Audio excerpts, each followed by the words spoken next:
সত্যজিৎ রায়ের লেখা রোমাঞ্চকর কিছু গল্প দিয়ে সাজানো আমাদের এই বিশেষ নিবেদন সানডে সাসপেন্স। আজকের গল্প আমি ভূত। গল্পটি প্রথম প্রকাশিত হয় সন্দেশ পত্রিকায় আষাঢ় 1392 অর্থাৎ 1985 সালে। প্রধান চরিত্রে ভীম নস্কর, নিতাই, হারু তালুকদার, নারায়ণ শর্মা এবং ভূত। গল্প পাঠে দীপ ও ভীম নস্করের ভূমিকায় অনির্বাণ। শুরু হচ্ছে আমি ভূত।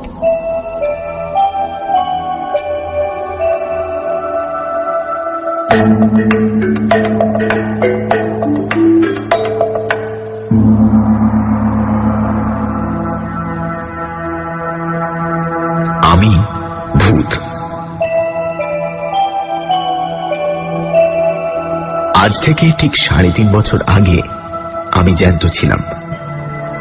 সেই সময় এই দেওঘরের এই বাড়িতেই আগুনে পুড়ে আমার জ্যান্ত অবস্থা শেষ হয়। এই বাড়ির নাম লিলি ভিলা। আমি এখানে এসেছিলাম আমার এক বন্ধুর সঙ্গে ছুটি কাটাতে। একদিন স্টোভে চা করতে গিয়ে স্টোভ ফেটে আমার কাপড়ে আগুন ধরে যায়। আমার মুখেও আগুন লেগেছিল, এইটুকু আমার মনে আছে। তারপর আর কিছু মনে নেই। তারপর থেকে আমি এই বাড়িরই বাসিন্দা হয়ে গেছি। আমার চেহারা এখন কিরকম তা আমি নিজে জানি না, কারণ আয়নায় ভূতের ছায়া পড়ে না। জলেও যে পড়ে না সেটা বাড়ুজ্যেদের পুকুরে পরখ করে দেখেছি। খুব যে আহামরি চেহারা নয় সেটা বুঝেছি একটা ঘটনা থেকে। লিলি ভিলায় 2 বছর আগে একটা পরিবার ছুটি কাটাতে এসেছিল। সেই পরিবারের কর্তা একদিন আমার মুখোমুখি হয়ে গিয়ে চোখ কপালে তুলে ভিড়মি গিয়েছিলেন। দোষটা আমারই। ভূত দেখা দেবে কি অদৃশ্য থাকবে সেটা ভূতের মর্জির উপরই নির্ভর করে। আমি অদৃশ্য থাকতে চেয়েছিলাম, কিন্তু অন্যমনস্কতার ফলে ভুল করে দেখা দিয়ে ফেলেছিলাম। এই ঘটনার পরে বুঝতে পেরেছিলাম যে আগুনে পুড়ে শরীর আর মুখের যে অবস্থা হয়েছিল, ভূত হয়েও সেই অবস্থাটাই রয়ে গেছে। এই ভিড়মি দেবার ঘটনার পর থেকেই এ বাড়িতে আর কেউ আসে না, কারণ হানা বাড়ি বলে এটার একটা বদনাম রটে গেছে। আমার পক্ষে এটা লোকসান, কারণ বাড়িতে জ্যান্ত লোকজন থাকলে আমার বেশ ভালোই লাগে। না হলে তো সেই একা একা দিন কাটানো। ভূত এ তল্লাটে আরো অনেক আছে, কিন্তু এ বাড়িতে তো নেই, কারণ এখানে আর কেউ কখনো অপঘাতে মরেনি। শহরের অন্য জায়গায় যে ভূত আছে তাদের সকলকে আমার পছন্দ নয়। কয়েকজন তো রীতিমতো মন্দ, যেমন নস্করদা বা ভীম নস্করের ভূত। ওর মতো কুচক্রী ফন্দিবাজ ভূত দুনিয়ায় দুটো হয় না। এই দেওঘরে কিছুদিন আগে লক্ষণ ত্রিপাঠী বলে এক পোস্টমাস্টার ছিলেন। লক্ষণের সঙ্গে সাপে নেউলে সম্পর্ক ছিল স্টেট ব্যাংকের কর্মচারী কান্তি ভাই দুবের। এক সন্ধ্যায় লক্ষণ ত্রিপাঠী পোস্ট অফিস থেকে বাড়ি ফিরছেন। শাহবাবুদের বাড়ি পেরিয়ে মাঠটার কাছে আসতেই ভীম নস্করের ভূত করল কি, ঝপ করে একটা তেঁতুল গাছ থেকে নেমে ত্রিপাঠী মশাইয়ের ঘাটটা মোটকে দিল। তারপর সে কি হই হুল্লোড়! থানা, দারোগা, কোর্ট কাচারি, মামলা, মোকদ্দমা, সবশেষে ফাঁসি পর্যন্ত। কার ফাঁসি? লক্ষণ ত্রিপাঠীর দুশ্মন কান্তি ভাই দুবের। যে খুনটা করল ভীম নস্করের ভূত, ঘটনাচক্রে সেই খুনের জন্য দায়ী হল কান্তি ভাই দুবে। এই উদর বোঝা যে বুধর ঘাড়ে চাপবে সেটা জেনে শুনেই নস্করের ভূত করেছিল কাণ্ডটা। আমি বাধা দিয়ে নস্করদাকে বললাম যে তুমি কাজটা ভালো করনি। ভূত হয়েছ বলেই যে জ্যান্ত মানুষের অপকার করতে হবে এমন তো কোনো কথা নেই। তুমি তোমার রাজ্যে তোমার ধান্দা নিয়ে থাকো, আর জ্যান্তরা থাকুক তাদের ধান্দা নিয়ে। দুই জগতে ঠোকাঠুকি হলেই যত অনার সৃষ্টি। আমি নিজে সজ্ঞানে কোনো জ্যান্ত মানুষের অনিষ্ট করতে চাইনি, বিশেষ করে যেদিন থেকে বুঝেছি যে আমার চেহারাটা মানুষের মনে আতঙ্ক জাগায়, সেদিন থেকে আমি একদম সাবধান। লিলি ভিলার পেছনে আম কাঁঠালের বনের একপাশে একটা পুরনো ভাঙা মালির ঘর আছে। সেইখানেই আমি পড়ে থাকি বেশিরভাগ সময়টা। অবশ্যই লিলি ভিলা এখন অনেকদিন থেকেই খালি, কিন্তু কাছেই চৌধুরী বাড়ি থেকে ছেলেরা এখানে লুকোচুরি খেলতে আসে। আশ্চর্য, এই ছেলেগুলোর একদম ভূতের ভয় নেই, কিংবা হয়তো ভূত আছে জেনেই তারা এখানে আসে। যাই হোক, সেই সময়টা আমাকে একদম অদৃশ্য থাকতে হয়। বড়রাই যদি আমাকে দেখে ভিড়মি যায়, তাহলে ছোটদের কি অবস্থা হবে ভাবতো। না, ওসবের মধ্যে আমি নেই। তবে এটাও ঠিক যে ভূতদেরও একা একা লাগে। আমারই একটা গলতির জন্য লিলি ভিলা এখন হানাবাড়ি, তাই এখানে কেউ এসে থাকতে চায় না। আর আমিও জ্যান্ত মানুষের গলার আওয়াজ, তাদের চলাফেরা, কাজকর্ম, হাসি তামাশার শব্দ কিছুই পাই না। তাই মনটা এক এক সময় হু হু করে ওঠে। জ্যান্তরা যদি জানতো যে ভূতেরা তাদের সান্নিধ্য কত পছন্দ করে, তাহলে কি তারা ভূতকে এত ভয় পেত? কখনোই না। কিন্তু লিলি ভিলাতেও শেষ পর্যন্ত লোক এসে হাজির হলো।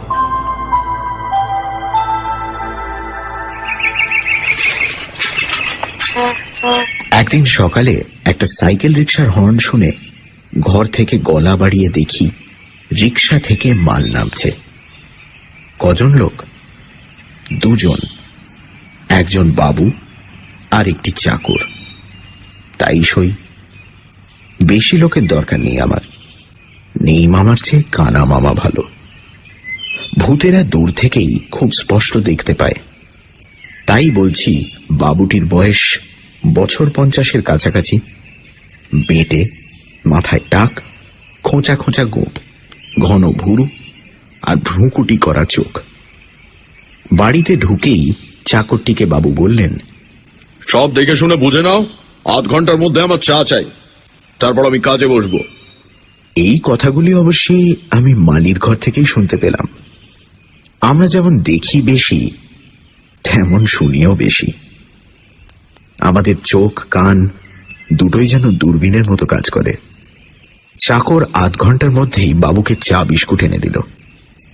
বাবু তখন বাগানের দিকের ঘরটায় তার বাক্স খুলে জিনিসপত্র বার করে গুছিয়ে রাখছেন। জানলার সামনে একটা টেবিল চেয়ার, তার উপর দোয়াত, কলম, কাগজ সব রাখা হয়েছে। ইনি তাহলে লেখক? খুব নাম করা লেখক কি? হ্যাঁ, তাই। ভদ্রলোক আসার ঘণ্টাখানেকের মধ্যেই দেওঘরের জনাষ্টিক বাঙালি এসে হাজির হল লিলি ভিলাতে। তখনই জানলাম ভদ্রলোকের নাম নারায়ণ শর্মা। আসল নাম না ছদ্মনাম তা জানি না, তবে এই নামেই সকলে তাকে ডাকে। বাঙালির দল নারায়ণবাবুকে দেওঘরে পেয়ে কৃতার্থ। এত বড় একজন কাউকে তো সবসময় পাওয়া যায় না। তাই যদি ভদ্রলোকের আপত্তি না থাকে, তাহলে এখানকার সকলে তাকে একদিন সংবর্ধনা জানাতে ইচ্ছুক। নারায়ণ শর্মা লোকটি দেখলাম বেশ কড়া। বললেন, এখানে নিলিবিলিতে কাজ করতে পারবো বলে কলকাতা ছেড়ে এলাম, আর আসামাত্র আপনারা এসে সংবর্ধনা দেবার জন্য পিটাপিটি করছেন। এই কথায় অবশ্যই সকলেই একটু কাঁচুমাচু ভাব করলেন। তাতে আবার নারায়ণ শর্মা নিজেই নরম হয়ে বললেন, বেশ, আমাকে দিন পাঁচেক একটু নির্ঝঞ্ঝাটে কাজ করতে দিন, তারপর হবে খন সংবর্ধনা। বেশি বিব্রত করলে কিন্তু আমি আবার তল্পিতল্পা গুটিয়ে কলকাতায় ফিরে যাব। এই সময় ঘোষবাড়ির কর্তা নিতাই বাবু হঠাৎ একটা প্রশ্ন করে বসলেন, যেটা আমার মোটেই ভালো লাগলো না। তিনি বললেন, এখানে এত বাড়ি থাকতে আপনি লিলি ভিলা এসে উঠলেন কেন? নারায়ণবাবুর মুখে এই প্রথম হাসির রেখা ফুটল। তিনি বললেন, হানা বাড়ি বলে বলছেন তো? তা ভূত যদি আসে তাহলে তো ভালোই, একজন সঙ্গী পাওয়া যাবে। আপনি বোধহয় আমাদের কথাটা সিরিয়াসলি নিচ্ছেন না, বললেন হারু হারু তালুকদার। কলকাতার এক ডাক্তার এখানে সপরিবারে এসেছিলেন। ভদ্রলোক নিজের চোখে দেখেছিলেন ভূত। সে নাকি বিভৎস ব্যাপার। প্রায় 15 মিনিট পরে জ্ঞান ফেরে ভদ্রলোকের। এখানে ভালো ডাক বাংলো আছে, ম্যানেজার আপনার খুব ভক্ত, বললে উনি নিজে সব ব্যবস্থা করে দেবেন। আপনি লিলি ভিলা ছাড়ুন। এইবার নারায়ণ শর্মা একটা অদ্ভুত কথা বললেন। আপনারা বোধহয় জানেন না এই প্রেততত্ত্ব সম্বন্ধে। আমি যতটা জানি ততটা খুব কম লোকেই জানে। আমার এখনকার লেখার বিষয় হচ্ছে এই প্রেততত্ত্ব। সেই ডাক্তারের অবস্থায় আমাকে কোনোদিন পড়তে হবে না, এটা আমি জোর দিয়ে বলতে পারি।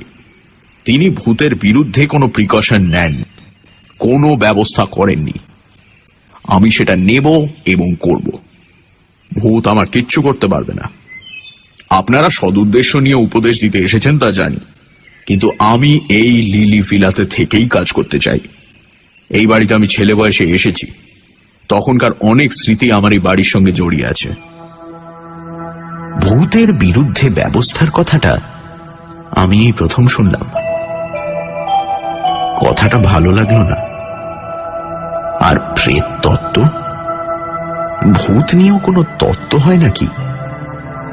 এসব কি বলছেন নারায়ণ শর্মা? অবশ্যই এখন এসব ভেবে আর কোনো লাভ নেই। রাতটা আসুক, আপনা থেকেই সব প্রশ্নের উত্তর মিলবে বলে আমার বিশ্বাস। তবে এই ব্যবস্থার কথাটা শুনে অবধি আমার মন বলছিল যে খবরটা একবার অন্তত মজা দেখবার জন্য ভীম নস্করকে জানানো উচিত। সে জ্যান্ত মানুষের ঘাড় মটকাবার কায়দা রপ্ত করেছে।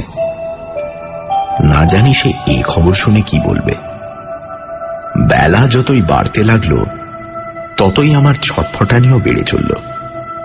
শেষটায় আর না পেরে অদৃশ্য অবস্থায় মল্লিকদের 200 বছরের পুরনো পোড়ো বাড়িটায় গিয়ে নস্করদার নাম ধরে ডাক দিলাম। সে দোতলার পূব দিকের ছাদ ভাঙা ঘরটা থেকে হাওয়ায় ভেসে নিচে নেমে এসে কড়া সুরেই বলল, এই অসময়ে কেন? আমি তাকে নারায়ণ শর্মার কথাটা বললাম। শুনে নস্করদা প্রচন্ড ভ্রুকুটি করে বলল, বটে, বলি ব্যবস্থা কি সে একাই করতে পারে? আমি পারি না? কি ব্যবস্থা করবে? ভয়ে ভয়ে জিজ্ঞেস করলাম আমি বুঝেছিলাম যে নস্করদার মাথায় ফন্দি খেলছে। নস্করদা বলল, কেন? বেঁচে থাকতে 32 বছর ধরে ব্যায়াম করেছিল। ডন বৈঠক, মুগুর, ডাম্বেল, চেস্ট এক্সপ্যান্ডার কিছুই বাদ দিইনি। নারায়ণ ছোকরার ঘাড় মটকাবার শক্তি কি আমার নেই? ব্যায়াম যে সে করত সেটা ভীম নস্করকে দেখলেই বোঝা যায়। সে বিষ খেয়ে আত্মহত্যা করেছিল। তাতে তার দেহের কোনো বিকার ঘটেনি। তাই এখনো হাত পা নাড়লে শরীরের মাংসপেশি ঢেউ খেলে যায়। আমি বললাম, তাহলে? আমি জানি যে আমার হৃৎপিণ্ড থাকলে তা এখন ধুকপুক করত। তাহলে আর কিছুই না, বলল নস্করদা। আজ রাত 12টায় নারায়ণ শর্মার আয়ু শেষ। ভূতের সঙ্গে চালাকি করলে আর যেই করুক, ভূত কখনো ক্ষমা করবে না। বাকি দিনটা যে কিভাবে কাটলো তা আমিই জানি। এদিকে নারায়ণ শর্মা সারাদিন ধরে ঘরে বসে লিখেছেন। বিকেলে সূর্য ডোবার বেশ কিছু আগে ভদ্রলোক ঘর থেকে বেরিয়ে বাইরে উত্তরের রাস্তাটা ধরে বেশ খানিক হেঁটে আকাশের সন্ধে তারাটা বেরোবার কিছুক্ষণের মধ্যে বাড়ি ফিরলেন। আজ অমাবস্যা, তাই চাঁদ নেই। আমি আমার ডেরা থেকে সবই লক্ষ্য করে যাচ্ছি। এবার নারায়ণ শর্মাকে দেখলাম একটা অদ্ভুত জিনিস করতে। সুটকেস খুলে একটা থলে বার করে তার থেকে একটা গুঁড়ো জিনিস এক মুঠো নিয়ে একটা ধুনুচির মধ্যে ছড়িয়ে দিয়ে তাতে আগুন দিয়ে ধুনুচিটা দরজার চৌকাঠের বাইরে রেখে দিলেন। সেই ধুনুচি থেকে গল গল করে ধোঁয়া উঠতে লাগলো, আর দক্ষিণের হাওয়া সেই ধোঁয়াকে সোজা এনে ফেলল আমার ডেরায়। বাপ রে, একই ব্যবস্থা! ভূতেরা কোনো গন্ধ পায় না, কিন্তু এ গন্ধ দেখছি নাকের মধ্যে দিয়ে একেবারে ব্রহ্মতালুতে পৌঁছে গেছে। একই সর্বনাশ! এই অবস্থায় নস্করদাও এই বাড়ির ত্রিসীমানায় আসতে পারবে না। আর সত্যিই তাই হল। মাঝরাত্রি নাগাদ আমার ঘরের পেছনের পাঁচিলের ওদিক থেকে চাপা গোঙানি শুনলাম। সুধন্য, ও সুধন্য! সুধন্য আমার নাম। বাইরে বেরিয়ে দেখি রাস্তার ধারে ঘাসের ওপর নাক টিপে বসে আছে ভীম নস্কর। নাকি সুরেই কথা বলল সে। 21 বছর হলো গঙ্গা প্রাপ্তি ঘটেছে আমার, আর এই প্রথম জ্যান্ত লোকের কাছে হার মানতে হলো। মানুষ যে এত কল করতে পারে সে তো আমার জানা ছিল না। ও লোকটা পড়াশোনা করে নস্করদা, ও অনেক কিছু জানে। ও হো হো, এমন একটা লোকের ঘাড় বটকাতে পারলে কি সুখ হতো বলো দেখিনি। সে যে আর হবার নয় সে তো বুঝতেই পারছো। তা পারছি। আজ আসি, এক নতুন অভিজ্ঞতা হলো বটে। নস্করদা চলে গেল, আর আমিও নিজের ঘরে ফিরে এলাম। আর তারপরেই বুঝতে পারলাম যে আমার ঘুম পাচ্ছে। ভূতের চোখে ঘুম, এই যে অভাবনীয়, অবিশ্বাস্য ব্যাপার। কিন্তু তাহলে কি হবে? ওই ধোঁয়াতে এমন জিনিস আছে যা ভূতকেও ঘুম পাড়ায়। অথচ রাতই হলো ভূতের চড়ে বেড়ানোর সময়। আমি আর থাকতে পারলাম না। একটা ঝিম ধরা অবস্থায় ঘরের মেঝেতে শুয়ে পড়লাম। ঘুম ভাঙল একটা গলার শব্দে। সময়টা সকাল। আমি ধড়ফড়িয়ে উঠে বসলাম। বসেই সামনে তাকিয়ে চক্ষু স্থির। ইনি যে নারায়ণ শর্মা সেটা বুঝতে পারছি, কিন্তু এর এমন দশা হলো কি করে? নারায়ণ শর্মাই আমার প্রশ্নের জবাব দিলেন। চাকরটা ঘুম থেকে ওঠেনি দেখে স্টোভ জ্বালিয়ে চা করতে গেছিলুম। স্টোভটা বাস্ট করে। ওরা বোধহয় ওদিকে আমার মৃতদেহের সৎকারের ব্যবস্থা করছে। আমি একটা ডেরা খুঁজছিলাম, তখন এই ঘরটা দেখতে পাই। তা এখানে আরেকজনের ঠাঁই হবে কি? আমি অত্যন্ত খুশি হয়ে বললাম, নিশ্চয়ই হবে। যাক, দুই মুখ পোড়ায় জমবে ভালো।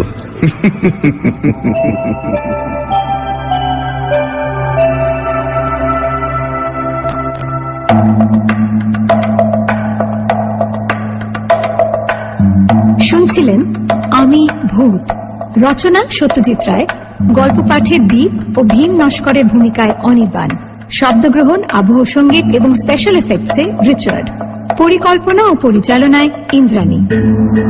রেডিও মির্চির তরফ থেকে আন্তরিক ধন্যবাদ শ্রী সন্দীপ রায়কে আমাদের পাশে থাকার জন্য।